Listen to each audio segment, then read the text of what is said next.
Преподаватели со всей Якутии покорили педагогические Альпы. В Алдане состоялась научно-методическая конференция среди молодых работников профобразования.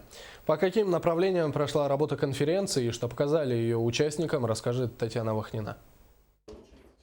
Педагоги и альпинисты совершили очередное восхождение к вершинам. Начиналась тропа в Алданском политехническом техникуме. Маршрут был рассчитан на 3 дня. Именно столько времени в Алдане работала республиканская научно-методическая конференция «Педагогические Альпы». Конференция собрала молодых преподавателей среднего профобразования со всех районов Якутии. Педагогические Альпы – это проект Ассоциации молодых преподавателей, который был внедрен в 2015 году.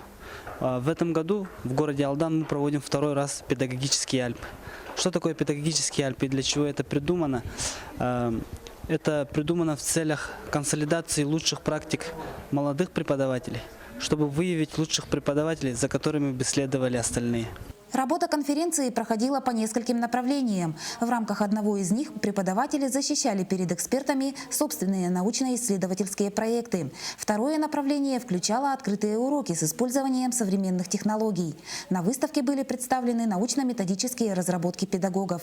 По итогам конференции победители определились по каждому из направлений. Главным призом нашей работы, наших преподавателей будет то, что лучших преподавателей мы отправим в стажировку вне пределов нашей республики.